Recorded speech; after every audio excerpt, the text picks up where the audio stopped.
What are we even talking about here today, Joseph? Huh? We're talking about, movie reviews. That's Name of the game, isn't it? And tonight, I think we could say that we've watched our first genuinely good horror movie. to you. To me. To you. Okay. We're talking about The Strangers Pray at Night. You guys may have checked out my Strangers review from last year. If not, linked down in the description. Definitely recommend. The second one's very different. I'm sorry, No, I was gonna say, I feel like I should state some point in this. I'm not a horror film fan. I feel like that should be discussed. Yeah, I'm not a horror film fan. I mean, it was like, I don't know, I feel like it could have been more. But then again, I could see why how like small and grounded it is makes it a better story. Like, right? It's small and it's personal. Yeah. Well, yeah. That's there's meaningful deaths in this that is something that can't be said in a lot of horror movies. There's a lot of deaths that are just disposable. Everyone that was a victim or was a character in this was effectively effective in motivating the characters. There weren't random off-screen deaths. Like any other slasher movie, it has your opening kill. Yeah. Absolutely, it has your opening kill, which sets the tone. It makes the killers menacing. But that kill actually matters because it leads for the story. into the story. But even still, you don't think, like, because they have time. They have time to, like, do all this. Like, that's like kind of what you're watching play out in the movie is like A very well-planned scheme. To kill and torture people. I think it's more so to torture, just because why not? You know, that's. I mean, that's what she said. It's just deranged That's what people. she said. Why not? Surprisingly, this movie gets a 39% on Rotten Tomato. Really? Yeah, 39. I think. I feel like that's too high. I feel like that's too high. 25 sounds about right. This movie has a great soundtrack to it. It's very 80s. It's debatable. And it's quick. This is an hour and 25-minute slasher movie. Bro, it's not even that hard to watch, dude. You can watch it in, like, real quick. It's not even that bad. Well, the movie stars Martin Henderson, who you may know from The Ring. You also may know from the 2004 Torque. Don't ask me why I know about this movie. That's just, like, a random DVD that my mom brought home one day. I think it was, like, part of a 2-part bundle with that movie Cradle to the Grave. Do you remember that one? No. DMX and Jet Li? No. Oh.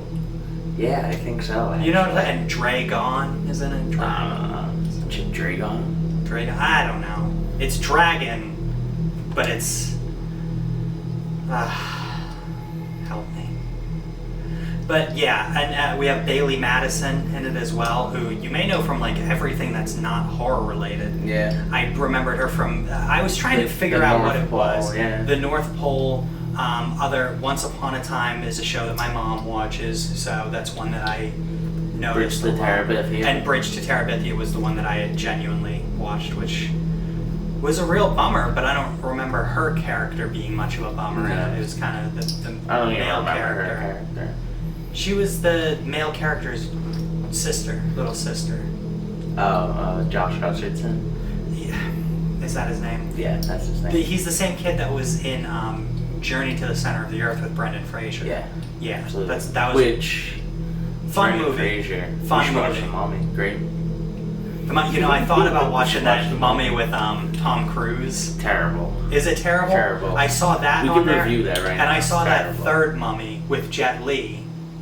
I didn't see it, but I saw it. Terrible. It's also terrible. It's just Also the first terrible. two, or the only thing. I mean, it's like, Brendan Fraser. He's great, that's our childhood, so. Yeah. I wish Brendan Fraser was in The Strangers Pray at Night, but he isn't. Catch him in Doom Patrol. Yeah, though. Doom Patrol. He's only in, Doom Patrol. That's all he does. And I think it's because he doesn't have to be there. He's probably home recording those voice lines. Oh, probably. 100%. I've only watched the first episode of that. Oh yeah, he was in the first episode as a real person. Oh, okay. Yeah, that's probably about it. That's right. Yeah, That's definitely about it. Brian Bertino was the director of the first one. Johannes Roberts was the director of the second one. On a budget of $5 million, the movie made $32.1 million. On the first one? On the second one. Oh, okay. The first one actually stars Liv Tyler. You may remember her from Lord of the Rings. She's the elf lady. Absolutely. Yeah. Is she Steven Tyler's daughter? Yeah. She is? Okay. I believe so. Yeah, I wasn't 100%. She was also in Armageddon. That Armageddon with Bruce Willis. Yes. That is a good one. And Ben Affleck. I was going to say Jake Gyllenhaal, but I was... Wrong. Yeah, and wrong. Steve Buscemi. I mean, I can go on and on. Yeah, she's in it in Tug Speed... Not Tug Speedman. That's I always get the name Scott Speedman. I always think of Tug Speedman because of Tropic Thunder. Ben Stiller's character is Tug Speedman. So when I see that, I always say, Tug Speedman. But it's Scott Speedman is also the male character. And those are the two people that get terrorized in the first one. This one, Bailey Madison. We have Martin Henderson, Christina Hendricks, and Lewis Pullman. We should talk about the plot of this movie, should we not? I mean, just what do you mean? We did torture and killing. Well, yeah, but what it's a family that's going on a guess vacation. Like if you want to like the MacGuffin of it all, like the fact that like she was like the family reject that ended up being like the only survivor. Yeah, Bailey Madison in the role of her life plays a character that isn't a cute and bubbly little girl, and is instead a problem child that is getting kicked out of school and being sent to a charter school, a boarding school. Honestly, do you want to know why? Probably it's because she doesn't know how to smoke a cigarette. Yeah. She even gets called out by her brother for not inhaling. Yeah, she just... Which makes her brother seem like he's some kind of badass, but then can't even pull the trigger after the dude kills his mom. Yeah, that was... And dad. Yeah. He watched his own I would dad say die. the movie, if nothing else, invokes a lot of strong responses out of you, because the decisions that the characters make during it, you feel strongly about their bad decisions. Yeah. Well, that's horror movies. You just explained horror movies to me. Well, yeah, true. But they do it in a unique sort of way, because it's not... You're not getting your typical girl running away, except towards the end. You get your typical girl running away. You watch your mom and dad die. Well, not you know your mom's dead. You watched your dad die. You know it's these people. You have a gun to someone, and you're this close. And he had just stabbed your sister. She had literally just got done stabbing the sister. And what does he do? Freeze. Yeah. Yeah. Which the gun physics were all messed up, because then Bailey was shooting a shotgun that was just, she must be super strong, because that thing didn't move at all. That's what it was. She was fighting. That's what got her, and she was probably knocking dudes out with her super massive strength. No. You know? So that was a good scene when they're chasing Bailey. She goes on the playground, and that was a child. The little killer in this movie was a child. Don't think it was, because didn't they take the mask off her? No. No, they didn't. He was gonna. Didn't get a chance. But it was a kid. The sackhead guy, that's a sick fit. Oh, sackhead guy. Yeah, sackhead guy's a sick fit. But I guess it's just Slender Man. That's all they're taking that from. But this is from 2008, so Slender Man took it from them. I don't think so. The original Strangers is from 2008. This one's a 2018. Yeah. But this definitely predates Slender Man. We don't know that. Oh yeah, 2009. It was. Yeah. Wow. Yeah. So Slender Man is big, but isn't it? And this was a pretty big. The first Strangers movie was pretty big for slasher fans at the time. Yeah, but I don't know. It was a new type of slasher mask. Okay. Yeah. I had seen a lot of Halloween costumes that were guys in suits with sack hats. What is that movie where there's complete anarchy? The Purge Anarchy? The Purge. No, The Purge. That was unique, no? The first one was probably the first good. one with Ethan Hawke is good. Yeah, and then what? It kind of died off, right? Well, they made just a bunch of them, and then it became... Every single horror movie, once again described.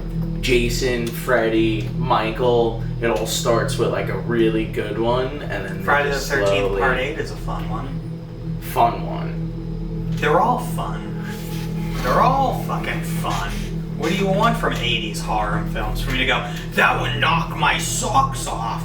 No, it's scary. Freddy vs. Jason genuinely scared me when I watched it when I was 8 years old. Yeah, 100%. Sure. And then watching back the other ones and then seeing Friday the 13th one when it's shot like through a POV camera and you don't know who the killer is until the end of it.